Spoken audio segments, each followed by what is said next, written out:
Hello and welcome to the 5 Yard Rush Daily Fantasy Sports Show. I'm Mark Ferguson and tonight we're talking all things NFL on FanTeam. I'm joined as ever by Nick Owen. Nick, how are you doing? All good, Mark. All good. Thank you very much for asking. And if you're watching, you can see we're joined by an old friend of the pod, Jack Humphrey.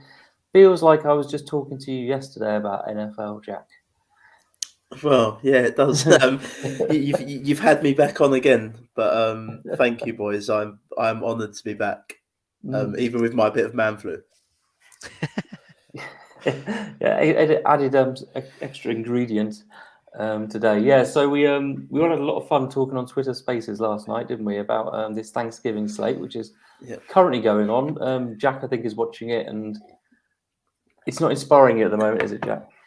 No, neither did the halftime show. Actually, it was it wasn't great. I just muted the telly when that was on. What is this? Muted the telly and when I made a cup of tea.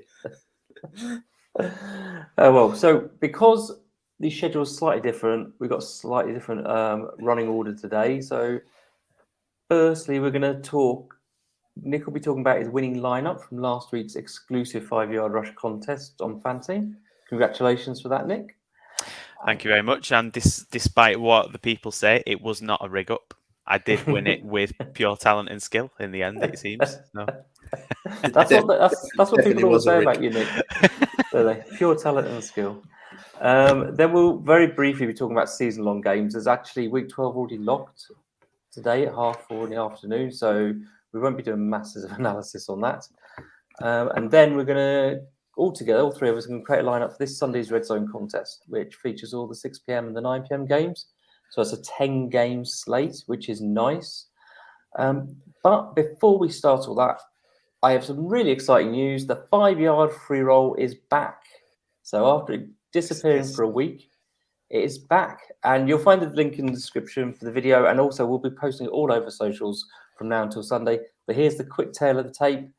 It's a £300 prize pool, £100 for first prize, and 5 entries per user. So can't wait for this. Nick, I think you peaked a little bit too early winning last week. This is the one to win.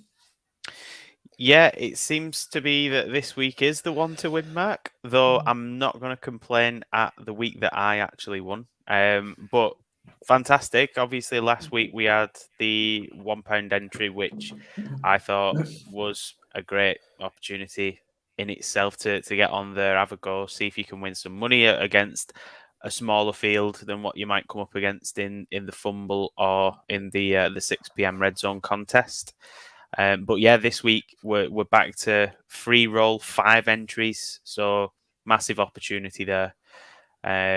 Hopefully this will help people decide on who they're going to be inserting into the lineups this week, and you never know, you might be topping the leaderboard like I did. So can we just say, Mark, I didn't just top the leaderboard; I came first and third. We can't say that. Don't worry, Nick. A real pro would enter the same lineup 5 times, Nick. You know. Yeah, that is very true. Yeah, because that's not been done before. Yeah, it's nice this win has made you so modest. Yeah, absolutely, Mark. You know, you don't lose that modesty really, even when you come into some money, do you? Some money. Some money. Well, it is some money. I didn't say a lot of money. I said some. So I feel like the next bit, which I've written already, is kind of redundant now. So, Nick, last week you won first place in our 5-yard rush contest with a score of 194.84. Our own Rich Cooling, Dynasty Island, who was your replacement, Nick, when you were on paternity leave. He was second with 188. And then just to show off, Nick was third as well. But I feel like I didn't really need to say that or write it because you already said most of that. But shout out to Rich, because this is Rich's first year playing DFS, and he's done fantastically well so far. That doesn't surprise me. He's really good at rankings on a weekly basis. He does he's in Fantasy Pros. He's Mr. Consistent. He's I think he's in the 70s or something for the whole season or something. So, he's really good. and yeah. The thing is, Mark, you came fourth, and Jack snuck in there at seventh as well. So amidst the top 10, given I had 2 placings and you guys had placings, we've actually got 40% of the top 10 on the show this week. So what more could you ask for in terms of expert advice amongst the 3 of us? Indeed. It's like, but I would say in my case, even a blind squirrel finds a nut every now and again. So, and that's a phrase I'd like to be able to use in context every week. But there you go. So, Nick, are you going to tell us about it then? Your winning lineup, and so the people who are watching can copy it, replicate it, and beat you this week. Yeah, go on. So there was a specific game that I targeted with both the lineups. So the one that won had a stack of Kirk Cousins, Adam Thielen, Justin Jefferson, and I had Devontae Adams in there as well for the correlation. So Devontae Adams obviously went off. Jefferson went off. Thielen had a game above expectation. Cousins had a really good game.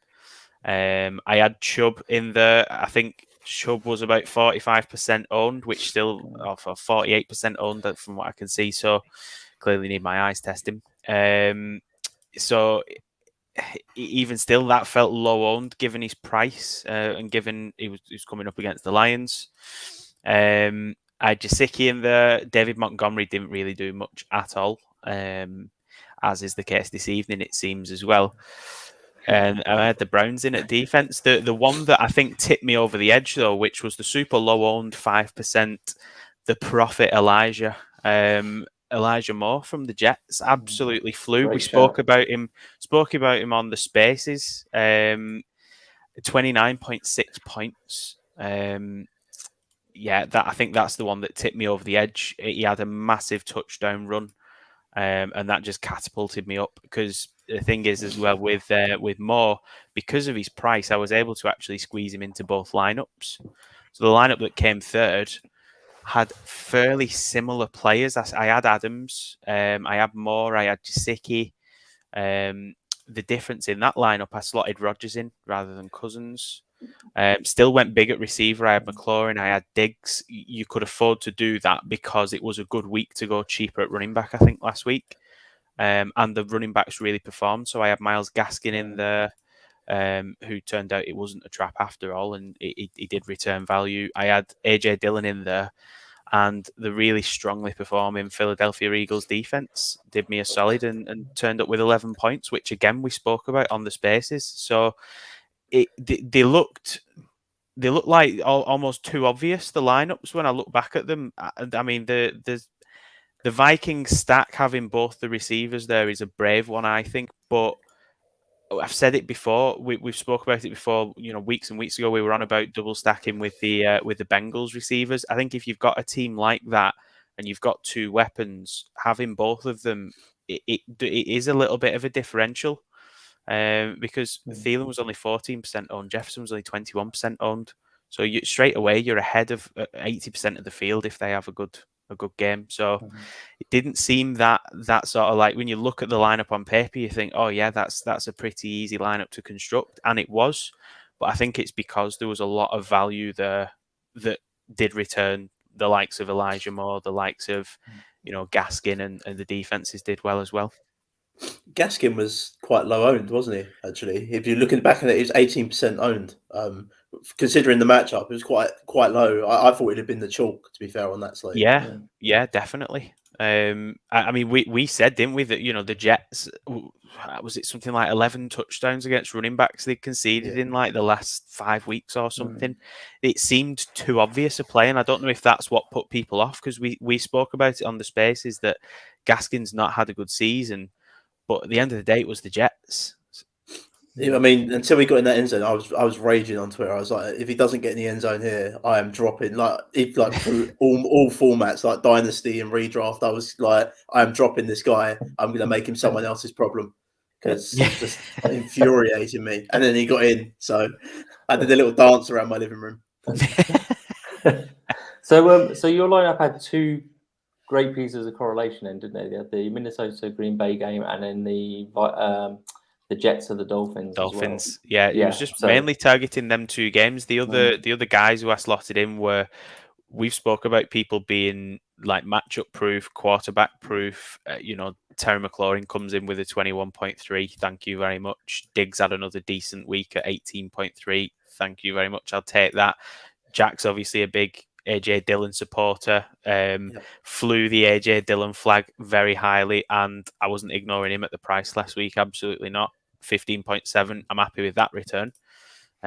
So yeah, it's.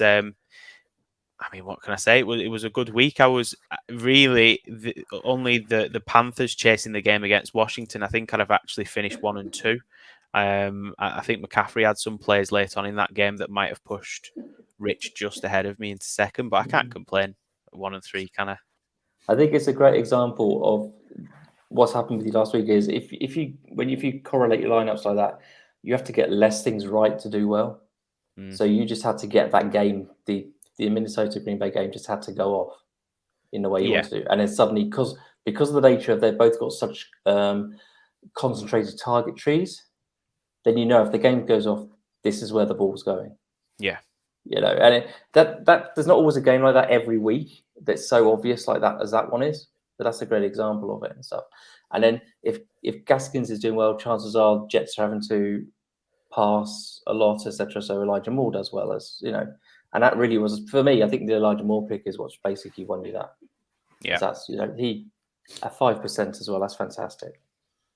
Oh yeah, if you can get someone in who's going to give you almost 30 points with 5% ownership, then especially at his price, my God, you put someone in like that, and what you can spend across the rest of your lineup, then it almost looks like, looking back, especially the lineup that has had the 2 Vikings receivers plus Adams plus Chubb. You look back at that lineup and you think that shouldn't have been possible to build that lineup. Really, you shouldn't have had enough funds to put that lineup together. But playing the likes of Elijah Moore, if you can hit them on the right week, that is key to success, as you said, Mark.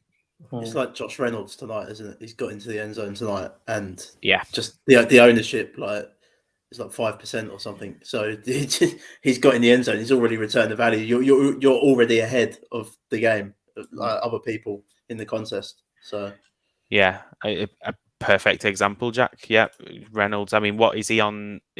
What's his ownership on FanTeam? I've sort of completely switched off from that game because DeAndre Swift went out. But he's 30% on FanTeam, but.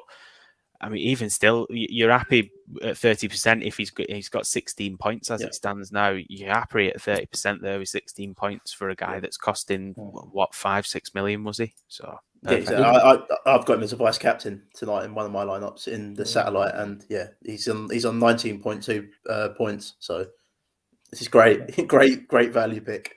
Yeah. And also, don't forget that's 30% in Showdown. You can't really compare that to a 5% receiver in a full lineup and stuff. So basically, the moral for everybody watching here is if Nick can win this, you can win this. So this week, absolutely. And I don't usually win this contest. If I do anything, it's usually in the fumble. So the fact that I was able to come through in the 6 p.m. one, anyone can do it. Literally, anyone can do it. I know. So we'll move on quickly just to our season-long talk. As I said earlier, this is already locked, so we're not really giving much advice for week 12 because it's too late. I can tell people probably what they shouldn't have done because 3 of my 4 teams have CD Lamb in it, and one of those 3 teams also has DeAndre Swift, who's gone out tonight, but obviously we didn't know he was going to go out, so that wasn't a bad play.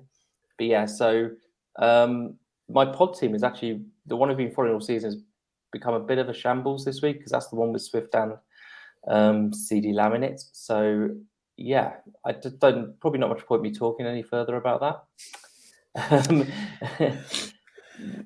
Jack, do you want to say anything about your season long at the moment? Yeah, I took a bit of a hit last week, so I had Hollywood Brown in the team. Obviously, it was a game time decision, didn't go. I also left Cup in there because I didn't want to take that. I just thought I'd just take the hit on Cup for that week. and obviously he was on a buy last week. So yeah, I was in the money. I've dropped out of the money. I didn't drop a lot. I dropped down about 60 to 70 places, something like that. But I brought Michael Gallup in because I've got Dak as my QB. So that didn't help last week either because Dak had a bad game last week as well. So he also brought this lineup down. But I did have Jonathan Taylor and the Patriots defense in this lineup as well. So, but I brought Michael Gallup in for Hollywood Brown this week. I had a free transfer, so I just done the straight swap there. Gallup should see some targets tonight in this game. A lot of targets with Lamb out and it looks like I've made the correct decision there. So let's see how it plays out. Hopefully Dak gets right this week. That's the. I mean, he was brutal last week for me in this lineup. Yeah, I mean, we'll talk about him a little bit more. We're building our lineup. And we talked about him last night as well, didn't we? We're pretty confident in Dak this week. Spoiler alert. Yeah. Nick, what about yourself? My season long certainly my pod team is in the mud. It's I don't know how, but respectably it only dropped to 512, which I think the only reason it dropped to 512 is that Jonathan Taylor basically managed to tread water for the weekend. I had Marquise Brown, so I fell foul there. I also had Lamar Jackson at quarterback. I fell foul there. So that's two players that scored absolutely nothing. But then on top of that, I had CD Lamb turn in a 4.4. Everyone else did okay. Chase had 13. Gesicki had 10. Mike Evans had 20. So the rest of the team and Harris didn't do too badly. It's only for Jonathan Taylor having a 53-point week. And I can't believe last week he was still only 43% owned at that point. It's only for that happening that I've not dropped hundreds and hundreds of spaces. Actually, it's only ended up being, I think, about 150-ish maybe. Some of my teams actually managed to... I feel like I had a group of teams around sort of 600, about 3 teams, and some of them have jumped up to sort of 400, 300. I'm doing quite well in a few of the other teams. They're sort of primed for a good run at it towards the end of the season now, but the pod team is absolutely in the mud, and even more so because of the changes that I made. So we might have to for next week, Nick. We might have to swap what is our pod teams. So I've got a team which is 88th and a team which is like 104. I mean, really, we should be talking about the teams that are higher up as opposed to the pod team. But this has been a season long story for us. It's the same teams we've had in. We've spoke about the moves we've made. But I've fallen foul again this week. CD Lamb news came out really late that he was going to be out. By that point, I had already taken out Hollywood Brown and put in DeAndre Swift, who has just disappeared. I think he's having his turkey in the dressing room or something. I don't know. The injury didn't even look that bad tonight. It didn't. I don't know what he's done, but it didn't look a bad injury. So. I saw something on Twitter about it maybe being collarbone related, which can be a painful one, but who knows? All I know is he's come in and he's scored 3.9, and that's absolutely curtains for me. I then took out, I thought, well, I've got a free transfer. I had the Raiders D. Don't really like that because I think it will be a bit of a shootout game this tonight. Either that or the Cowboys win. I can't see the Raiders doing much. So I switched it to San Francisco, who've been getting hot recently. And then obviously the Lamb news came out. So I've had to use another transfer. So -8 on the pod team. I've just brought Pittman in because, again, he's been playing well recently. But I really needed a good showing from certainly Swift and Pittman to justify what I've done this week. And it started absolutely diabolically. So yeah, the season long's looking like it's in the bin for me. Well, the great thing about this is we can just forget about it now because it's done. You can't change it, and we can focus on Sunday. But before we do that, Nick, do you want to talk about a subject which is very close to Jack's heart or his chest? Very close to his chest, I think. Very it seems from social media. It looks like anyway. Oh dear. It looks like Jack has actually invested in the Lawnmower 4.0. Looking at his Twitter, that's what it looks like. Anyway, said he's had one free off me. I don't recall giving him one. I think you've bought one there, Jack. Unless that's some kind of something that slipped my mind. But no, support for all 5 Yard Rush podcasts, especially this one, as we do love it, is brought to you by Manscaped, the best in below the waist grooming, even for men, of course. Manscaped offers precision engineered tools for those all important family jewels. Recently launched the 4th generation trimmer, Lawnmower 4.0, all across Europe. If you want to see what this fantastic tool can do, at Jack Humphrey KM on Twitter, you will see the finished product. But no, in all seriousness, get yourself over to manscaped.com. Code 5Yard at the checkout will get you 20% off and free worldwide shipping. So go and do yourselves a favour. Join over 2 million men worldwide who trust Manscaped. 5 Yard at the checkout, 20% off and free worldwide shipping. Enough talk about Manscaped and Jack's chest for that matter, Mark. Indeed. So it's so nice you came on tonight, Jack. It's just so good. It's the perfect timed guest appearance. Okay. So what we're gonna do now is we're gonna build our team just to let people know, as well as our exclusive 5 Yard Rush free roll on FanTeam this weekend. There is Sunday Redzone contest, which again are both the 6 p.m. and 9 p.m. games. There's a €7,500 prize pool in one of the contests that has got a €12 entry, and there's a €2,500 prize pool in the €2 entry. So lots of great options on FanTeam this weekend. I'm going to share my screen and we're going to build a lineup together. I've been entering these lineups every week so far into the FanTeam contest. Can we see that okay? Good, yeah, we can. And we're still yet to win one, Nick. This is the week. So there you go. This is the exclusive 5 Yard. This is the week. We got four of the top 10 placings from last week. It surely has to be the week. If this stable can't build a winning lineup here, I don't know what can. Just enter this lineup 100 times. Yeah. 5 minutes before kickoff. Before we do build the lineup, Mark, I think it's just worth mentioning that if you've not already seen, I know it's not NFL related, but FanTeam have launched a second chance for the EPL season long. We spoke about in the off season about the EPL contest. I know we all play it. Most people that listen to our pod, we've got a lot of FPL followers now. So if you've not already seen it, go and get yourselves over to FanTeam. It is free to enter. And there's a massive prize pot to be had, especially if you've fallen behind in the season-long game. It's a good second bite of the apple. And exciting news this week that the golf is headed to FanTeam. We cannot wait. I know you definitely can't, Jack, but it's an exciting time to get involved with FanTeam. It certainly is. I'm looking forward to what they've got up their sleeve for golf. I'm really looking forward to it. Yeah. Cannot wait. He's looking forward to winning. That's what it is. He's looking forward to taking our money. But anyway, that's for another show. Let's start with this week 12 lineup. So as ever, we'll start with the quarterback position. Tom Brady is the most expensive, followed by Justin Herbert, and then Jalen Hurts. I think there's so many options here this week. What do you reckon, Jack? Who are you interested in? So I've built 5 lineups for your contest already this week, and I found that straight away. This week is, for me, a lot better than last week. I found it easier to build teams this week. I really like Kirk Cousins this week against the San Francisco 49ers, and I think people need to put a bit of respect on Kirk Cousins' name. Like he's just not like if you say Kirk Cousins to someone, he's just not a trendy pick, is he? He's not.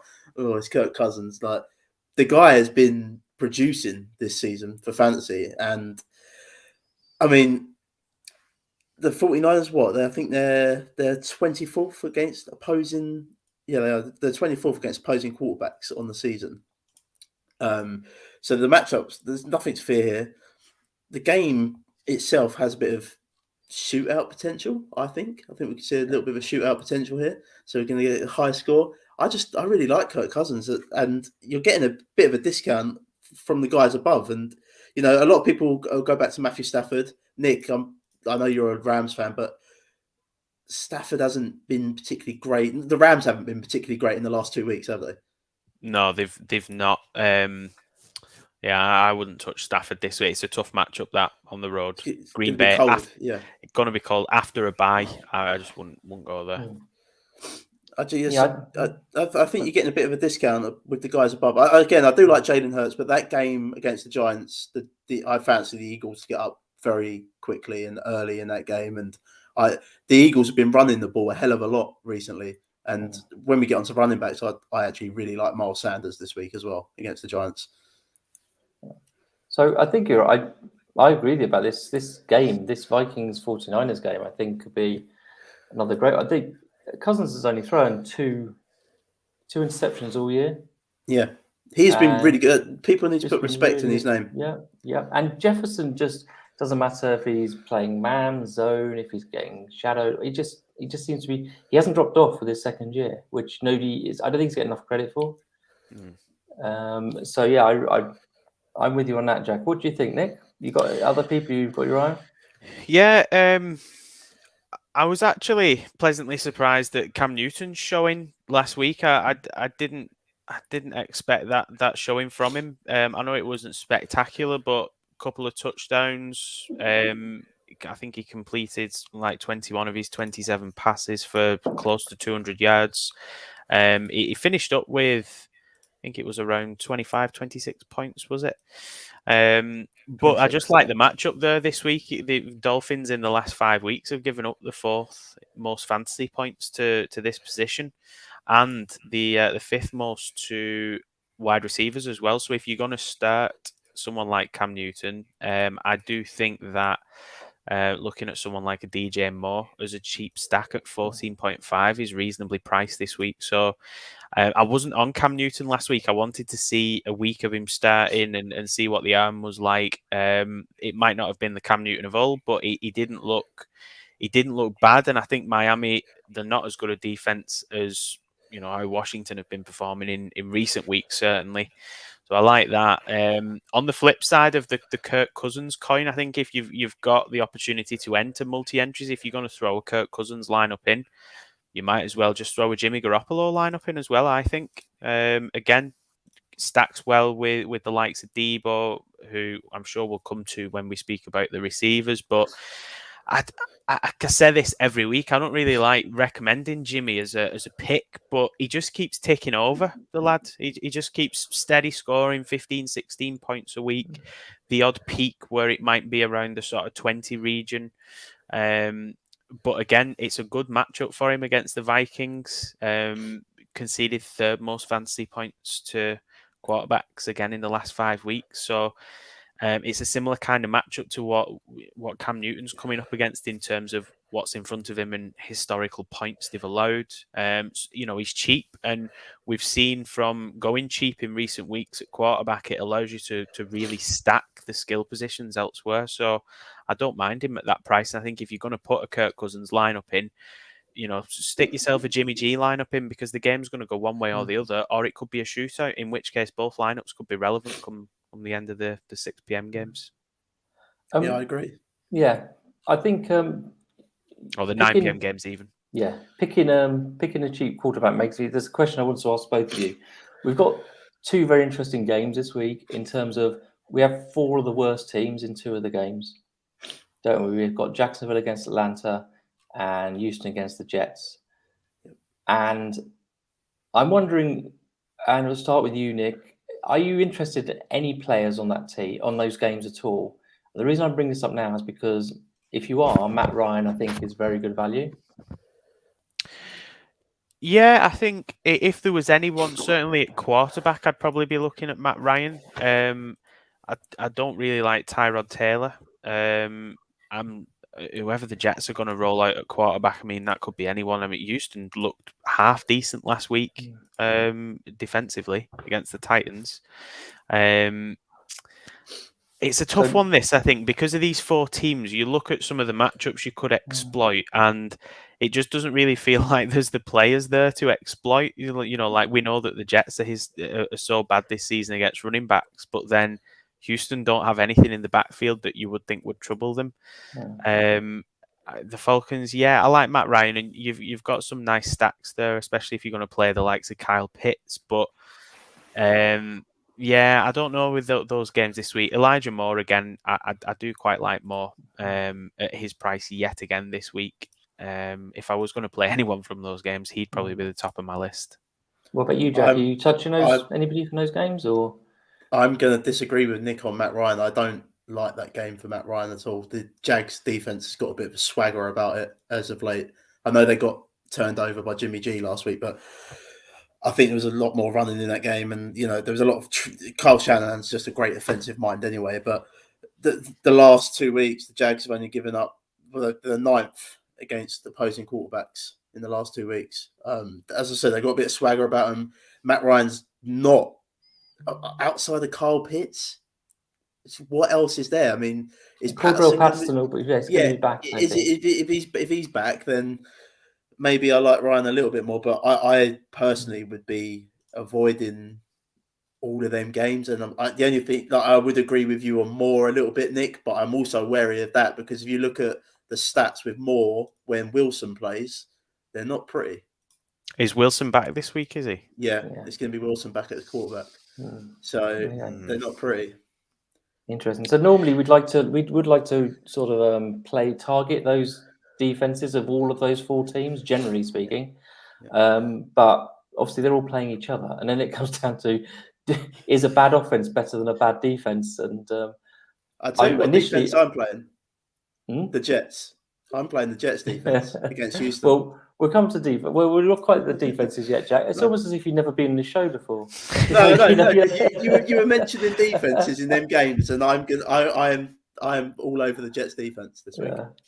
So we need to pick ourselves a quarterback. I think it's pretty obvious to me which one we're going to go with, but let's see. It's Cousins for me. Yeah, I'm happy with Cousins there as well. I think it's Cousins. I do. So we'll move on to the running backs. Again, Christian McCaffrey, almost over $2 million more expensive than Jonathan Taylor in the second position. Second highest player, then Austin Eckler, Najee Harris, Dalvin Cook, Joe Mixon. Some great options here at the top, but quite a bit of a price difference between McCaffrey to Joe Mixon. So, Jack, what do you think? I'm never writing Jonathan Taylor off again. I think the guy is matchup proof. The Bucs have been a bit suspect to running backs as well as of late. I know they don't give up a lot on the ground, but pass catching backs, which Jonathan Taylor is, they give up quite a bit of yardage to pass catching backs. So the guy is matchup proof. I'm not going to talk anyone off of playing Jonathan Taylor. I'm certainly going to have him in lineups this week. I'm not falling foul to that 56-point game or whatever it was marked last week.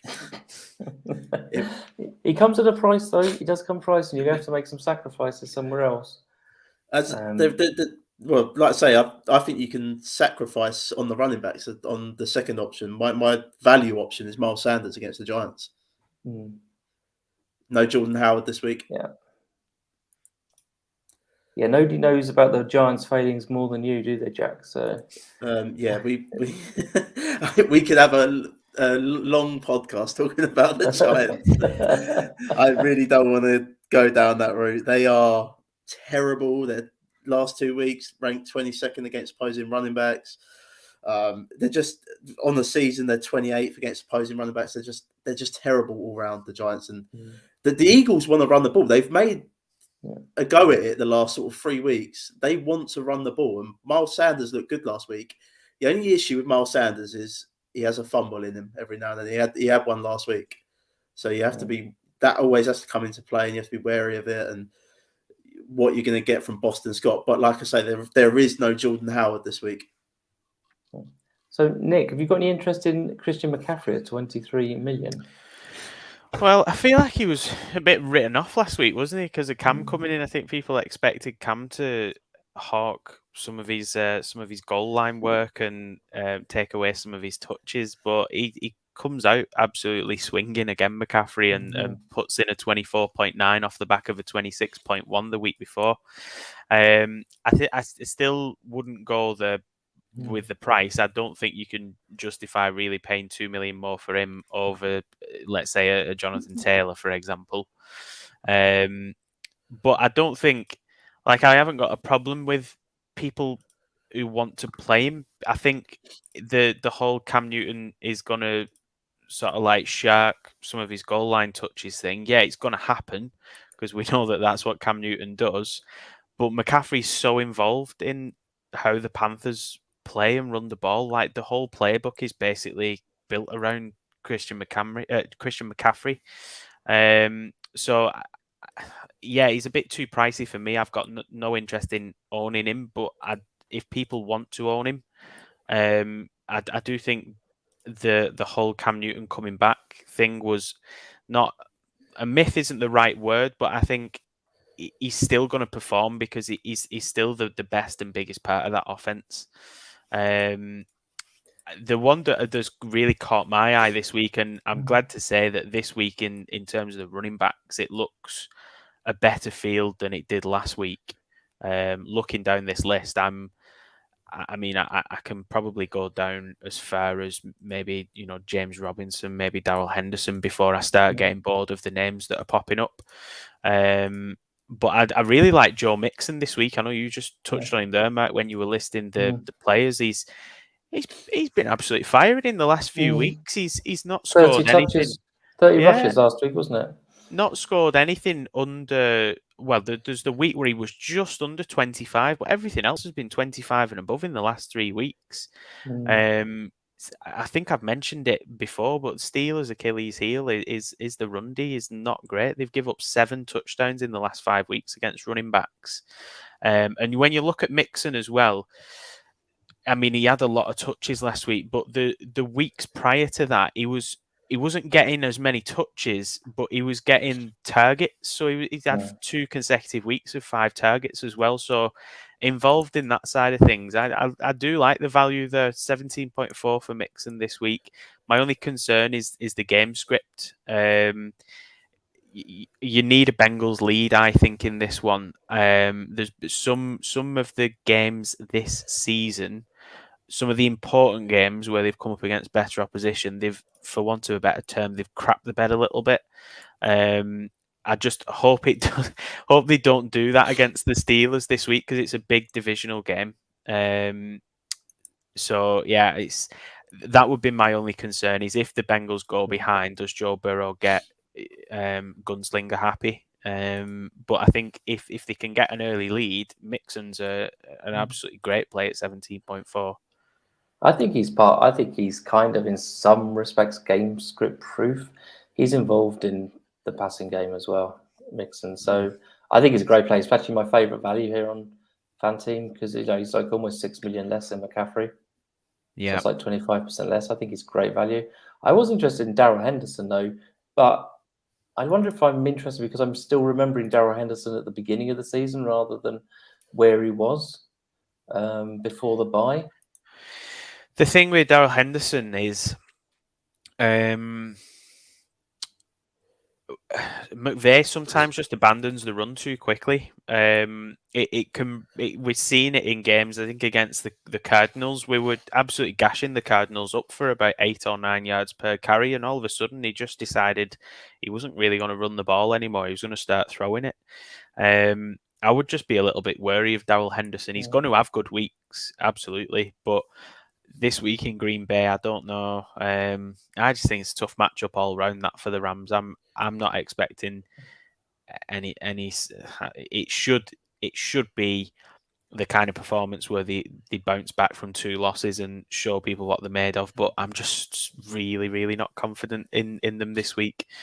I'm 10% confident. So looking at the second page of running backs, a couple of questions I've got. And Jack, I'll go to you with this. Are you interested, if Elijah Mitchell was starting, are you interested in him or Jeff Wilson, say, if he doesn't? And also, what about David Johnson and Rex Burkhead? Burkhead had 18 carries last week. and they're against the Jets.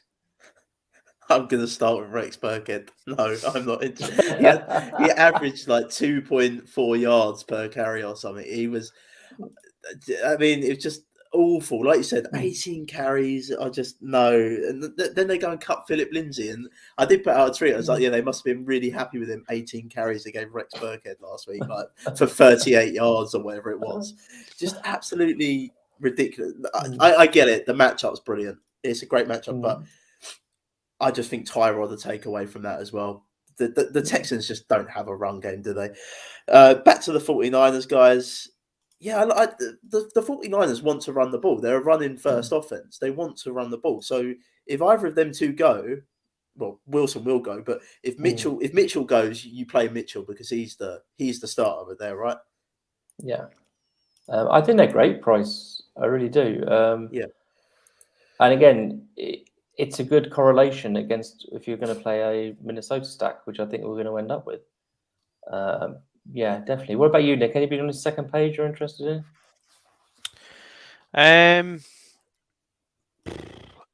I mean, I was saying about the first page looks. It's kind of reading this week.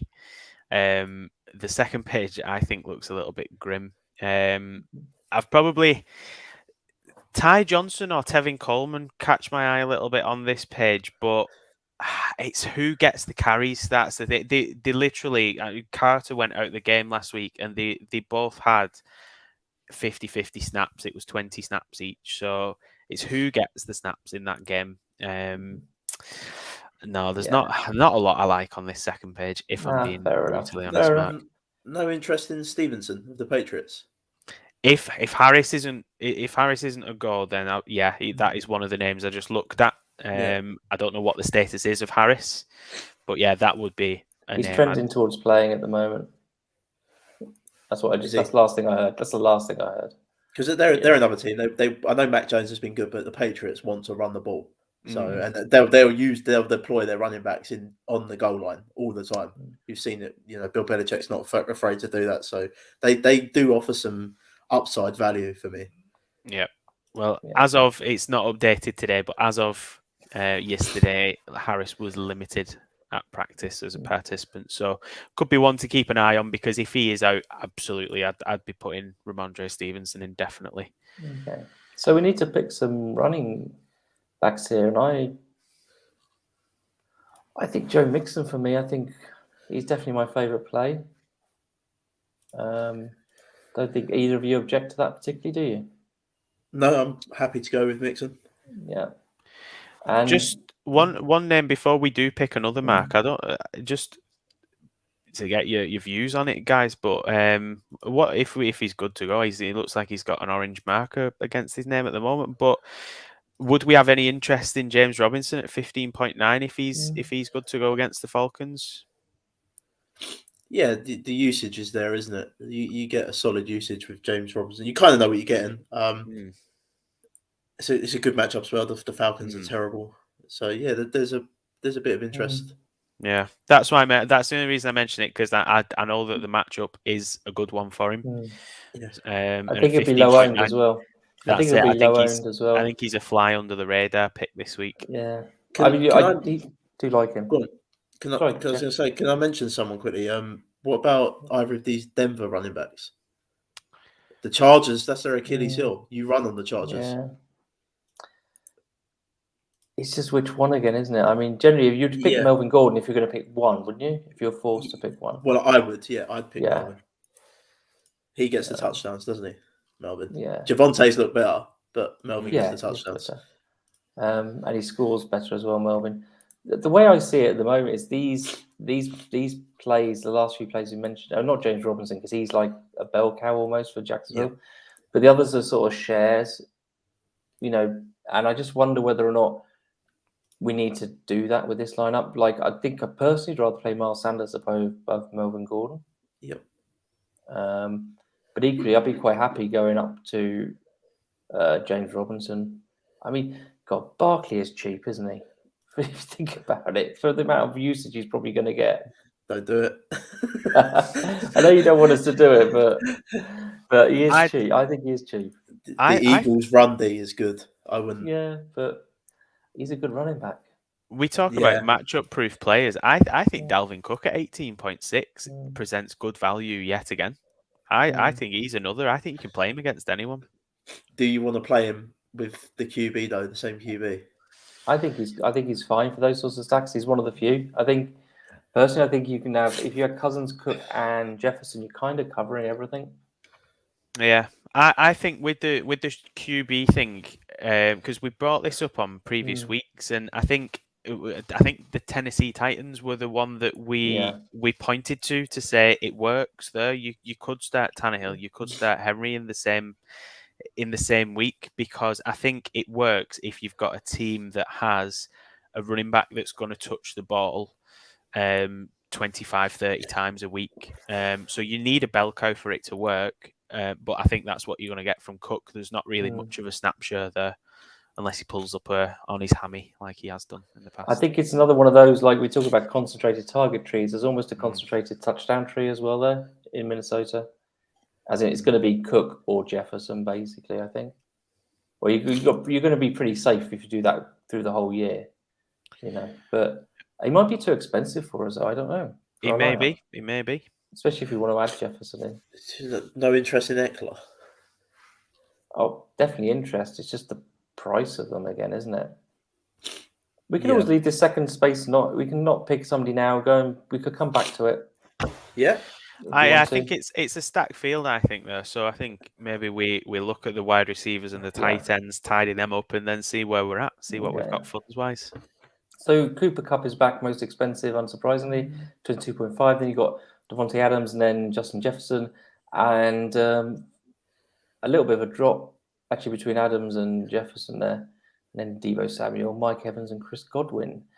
I think the Tampa Bay boys are going to get a fair bit of ownership, I think, especially Godwin, because, Brady throws the most passing touchdowns and Indianapolis have had the most against them passing touchdowns. So, but because for our lineup, I think we have to put Jefferson in before we really start talking about anything else, don't you? Yeah, agreed. It's just a no-brainer, even if he's been so good. It's just been so good. So, Nick, who are you looking at? Well, one to monitor for me is if you need to go cheaper, but you do want exposure to Tampa Bay, if Antonio Brown is good to go this week, he looks very cheap at 11.4. He's one of Brady's favourite targets when he plays. I don't know what it is. Obviously, he's a really good receiver. He's not what he was once before, but he's looked really good when he started this season. Not played for weeks and weeks, but this is a position of weakness with the Colts defense. The wide receivers just score points week after week after week against them. So if he's good to go, I'd definitely be looking at including Antonio Brown in my lineup. Is this the Marvin Jones week, guys? Is this the week? I can't believe it. Yeah. Is this the week? He's MM Jones now. Yeah, MM Jones. Yeah. No, in all seriousness, Chenault might. I'm Chenault at 11. Yeah, I think would be the play I'd go there.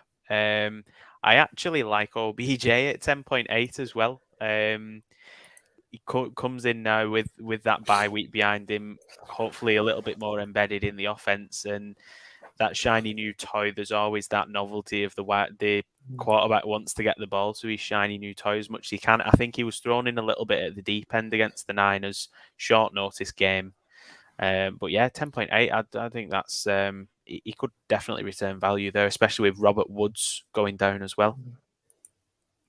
Jack, is there anybody on this first page, more expensive guys, which you've really got your eye on, you think is like an obvious Sorry, play? I was still on page 2. I've got a little value play on page 2. Okay. We can do your value play first if you want. We've got to look at some of these expensive receivers at some point. So my value play is a 10.7 million. Sorry, it's not T. Higgins this week, Mark. It is Tyler Boyd. I haven't played T. Higgins for weeks. The Steelers get absolutely. I looked this up earlier. The Steelers get absolutely obliterated by slot receivers, and Tyler Boyd plays the majority of his snaps in the slot. He got going last week as well. I know the score there isn't particularly great, but he got used a little bit more last week. Got involved a little bit more. So yeah, I actually really like Tyler Boyd in that matchup against the Steelers. Fair enough. But you've got to talk about some expensive receivers, please, Jack. We've got to talk about these guys. There's got to be better picks. I mean, Debo, just if you wanted to do a bring back with our stack, you could do it with Debo, I suppose. The guy is just, they're just using him everywhere. They're using him as a running back. He's just... That worked against him last week, didn't it, really? Yeah, one reception. He did, but yeah, I don't know. He's just been brilliant this year for fantasy, and for me, that would be that will be my go-to. I'll be bringing Debo back on the bring back. Brandon Ayuk got in last week as well, didn't he? Yeah. Ayuk's one I've got my eye on this week, actually. Good price, especially if you're gonna have a Jimmy lineup. I think there's the case again to play both Debo and Ayuk because, like you said, Jack, if Debo isn't going to be involved targets wise, they're using him everywhere. He's just like a Swiss Army wide receiver at the moment. It's like the Taysom Hill of wide receivers. He's just doing everything. Taysom Hill does nothing though. Yeah. Well, he doesn't. That is correct. He somehow finds his way annoyingly into the end zone, though, doesn't he? We know that. Shout out to Taysom Hill on Thanksgiving. Do not ruin my Thanksgiving. Yeah. But you know, like yes, absolutely. I got likened to Taysom Hill yesterday by FanTeam on Twitter Spaces. So. But yeah, I mean, Ayuk is another one that definitely catches my eye after his start, where Shanahan just seemed to absolutely slate him week after week. He's come to in recent weeks: 7 targets, 8 targets, 4, 7, couple of scores in there as well, 2 80-yard games. So I like his price as well at 12.8. But I'm with you, Debo. Absolutely, and I think if you're gonna have a Kirk Cousins, then obviously Justin Jefferson sneaks in there. The Justin Jefferson Thielen double up worked last week. It won't work every week. We've seen that Thielen tends to have the quieter games versus Jefferson. Jefferson seems to have the volume. I suppose that depends how brave you want to be. I think actually from a stack point of view, the Garoppolo, Samuel, Debo, and Ayuk is actually better value. And then maybe run it back with a Jefferson and a Cook if you were going to really game on slot. Yeah. Because Thielen's actually still 15.2s on the first page, quite expensive. Ayuk is obviously 12.8, so I think that's better value. And it gives you a chance, you've got more of a chance of both of them hitting value because obviously Ayuk is cheaper, so he doesn't have to score so much. But I put Debo in anyway because you both seem pretty sure about Debo, and we've got like 62.5, so about 12. But we've still got DST and a tight end to put in. Do you want to put a third? Should we put a third receiver in whilst we're here? One of your cheaper guys? A page 2 guy? Yeah, page 2 guy. So our possible options were Odell, Marvin Jones. That's never going to happen. Tyler Boyd. Ayuk in theory. Potentially, Elijah Moore's there again, but possibly not with Zach Wilson at quarterback. So yeah, I think Jack, you can have the final choice here. I think you're going to let me have the final choice. This is the final choice on the really bad receiver. It's like Nick might have just convinced me with Odell Beckham, but that is going to be so cold in Green Bay, isn't it? This time of the year. Do you not just think both teams are going to run the hell out of the ball in that game?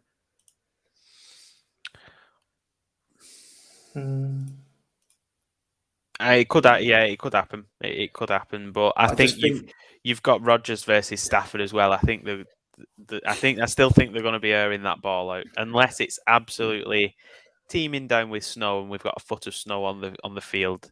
As cold as it might be, I still think we're going to see some ball through the air. I do like Chenault as well.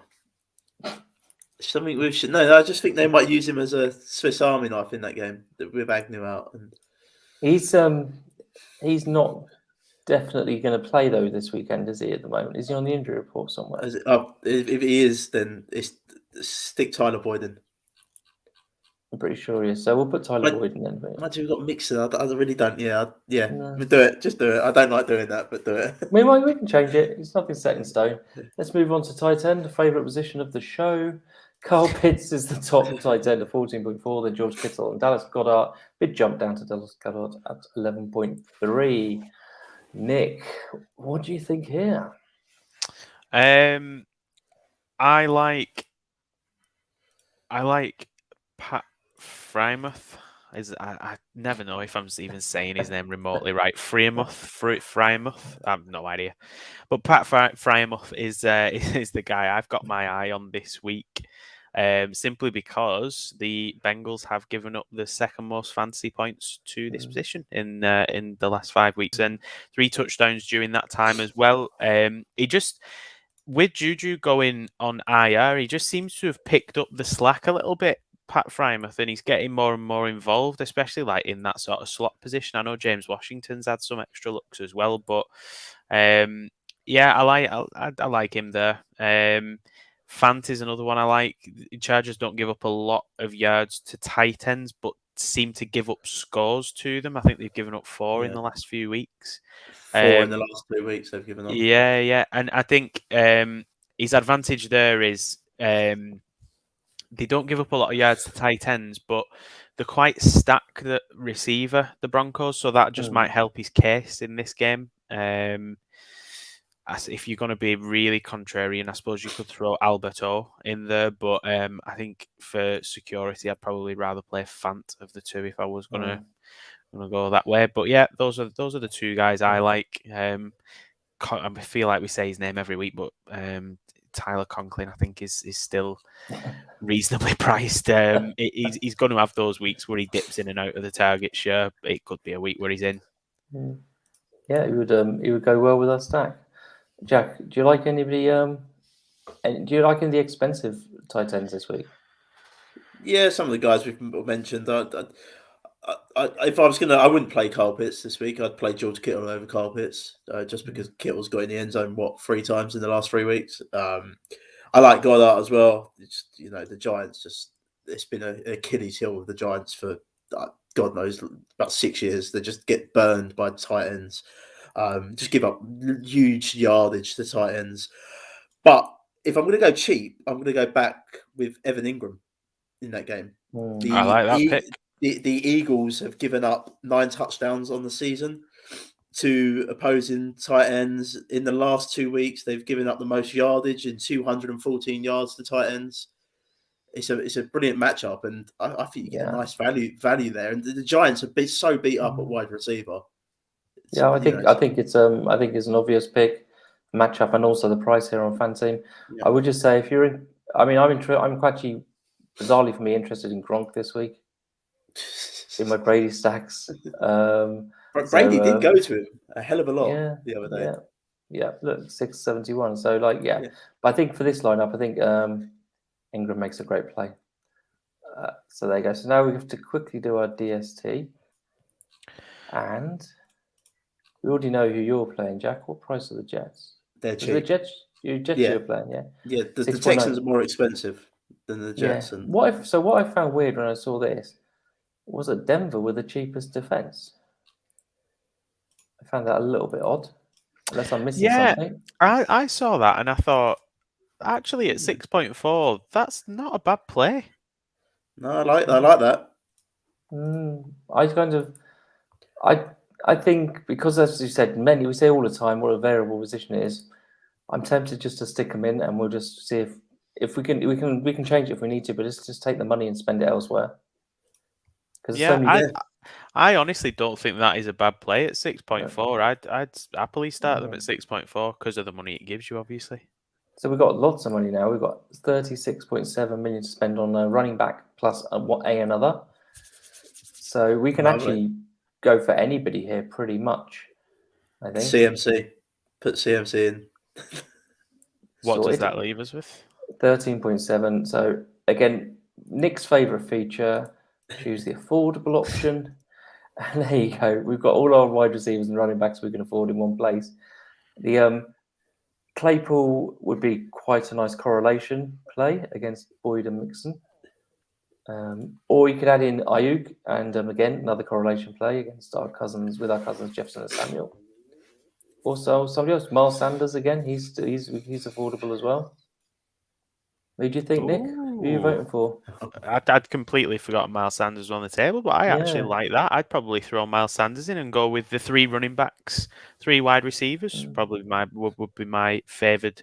I do still like Ayuk, but I think I'd probably play him if I wasn't playing Samuel. I'd play Ayuk. If I was playing Jimmy, I'd probably play him. Some of the receivers we've mentioned. Obviously, there's reasons we like them. Claypool, I'd go Sanders. What about you, Jack? Yeah, Sanders for me. I might be tempted to throw in Melvin Gordon, but yeah, for me, the smash play would be Miles Sanders here. Great. So there we go. 800k left over. Look at that. That feel. I think I think this every week, and I say it almost every week, but that feels like the best lineup we've done. Oh, yeah. I actually really like it. I'm entering it. So I don't have to. I'm not exclusively telling you guys you can't enter it, but like I've already done it. Have you? I've been doing it on my phone as we've been going along. So yeah. So let me just quickly run through it. We've got Kirk Cousins at quarterback. We've got 3 running backs: Joe Mixon, Christian McCaffrey, and Miles Sanders. And then at wide receiver, we've got Justin Jefferson, Deebo Samuel, and Tyler Boyd, Evan Ingram at tight end, and the cheapest defense on the board, the Denver Broncos. I think for me, I like every pick apart from Tyler Boyd is the one which I'm just unsure about. But it's not often you can pick every player and be 100% about them. So we've got left like 800k. I don't think you could really do a lot. I don't think you can do much with that. So we'll leave it as it is. So that's great. So we've actually almost done that on time as well, which is fantastic. And a rarity for us as well. I know, especially when there's 3 of us and stuff as well. So thanks for joining us tonight, Jack. Where can people find you? Where do you hang out? You can find me on the Twitter and with the cool kids on TikTok at Jack Humphrey KM. I didn't say it, Jack. I didn't say it this week. You've been saving that since you came on this screen. You've been saving that for a whole hour and 2 minutes. You never know. With my value video this week, I might get my chest out on it. You never know, Mark. But we will see. Guys, thank you for having me again. And I've just really enjoyed it. Thank you. It's been great. It's been great to have you on. Please remember to check out our exclusive 5-yard rush contest, which this week is a free roll with 5 free entries, £300 prize pool and £100 up top.